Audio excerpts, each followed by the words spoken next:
मोदी सरकार ने रसोई गैस के दामों में 200 रुपए की कटौती करी और कटौती करते वक्त मोदी जी ने कहा कि यह उन बहनों के लिए तोहफा है जो कल रक्षाबंधन मनाएंगी। लेकिन असलियत यह है कि इसके लिए मोदी सरकार को मजबूर कर दिया इंडिया ने, इंडिया के गठबंधन ने। हम लगातार बेरोजगारी की, महंगाई की, आर्थिक असमानता की, महिलाओं के लिए दिक्कतों की बात करते हैं और अब इन नफरतियों को भी असल मुद्दों पर बात करनी पड़ी। तो क्या हुआ कि 2 करोड़ हर साल रोजगार का जुमला देने वालों को तो 20 करोड़ रोजगार का ब्यौरा देना था, उनको अब फर्जी रोजगार मेले लगाने पड़ रहे हैं।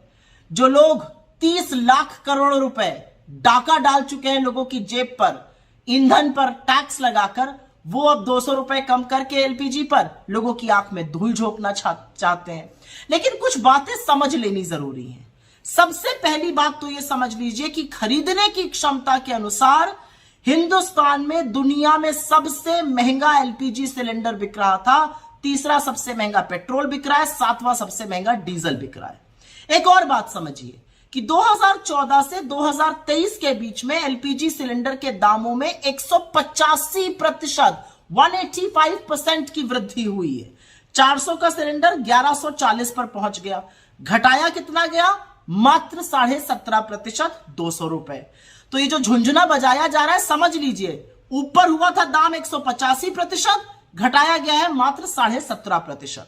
ये हो गई पहली बात। अब दूसरी बात कर लेते हैं। हिंदुस्तान का जो लोकल एलपीजी सिलेंडर होता है, जो डोमेस्टिक एलपीजी सिलेंडर होता है, उसके दाम 2 चीजों पर निर्भर करते हैं। सऊदी अरामको के कॉन्ट्रैक्ट प्राइस या एलपीजी प्राइस समझ लीजिए उस पर, और डॉलर और रुपए के एक्सचेंज रेट पर। सऊदी अरामको का जो एलपीजी प्राइस था वो जनवरी 2014 में जब हमारी सरकार थी तब $1010 प्रति मेट्रिक टन था। लेकिन जनवरी 2023 में एग्जैक्टली 9 साल बाद उसका दाम $590 प्रति मेट्रिक टन हो गया, मतलब ऑलमोस्ट आधा। लेकिन दाम एलपीजी सिलेंडर का 185% ऊपर पहुंच गया था। अब दूसरी बात कर लेते हैं। अगस्त 2023 में, इस महीने में, जो सऊदी अरामको का एलपीजी प्राइस है वो $470 प्रति मेट्रिक टन है, और रुपए की पैरिटी पर यह दाम हमारे लोकल एलपीजी का और भी बहुत कम होना चाहिए था।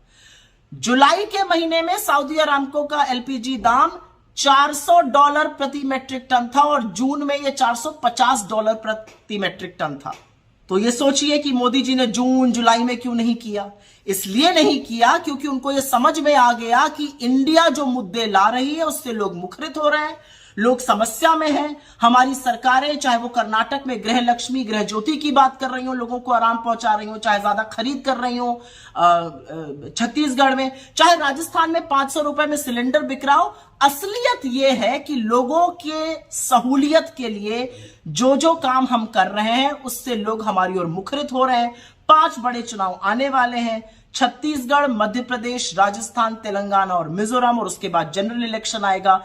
जिन लोगों ने 9.5 साल आपकी महंगाई के लिए टोह नहीं ली, आपकी जेबों पर डाका डाला, अब वो 200 रुपए कम करके झुंझुना बजा रहे हैं। लेकिन आज सवाल पूछने का दिन है, और सवाल यह पूछना चाहिए कि आखिरकार आपने इतना आतंक दामों पर क्यों मचाया हुआ था। और चरण चुंबक मीडिया से मेरा एक सवाल है, जब दाम 400 से 1140 हो गए तो महानुभावों कितने शो किए आपने, जो 200 रुपए कम करने पर कर रहे हैं? क्योंकि याद रखिएगा, दाम ऊपर गए हैं 185%, नीचे आए हैं सिर्फ 17.5%।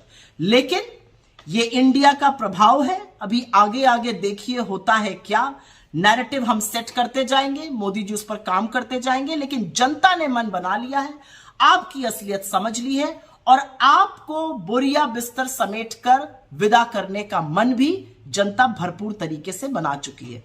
इन आंकड़ों पर ध्यान दीजिएगा, क्योंकि इन आंकड़ों में वो काला सच छुपा है जो मोदी जी जिसको ढकना चाहते हैं।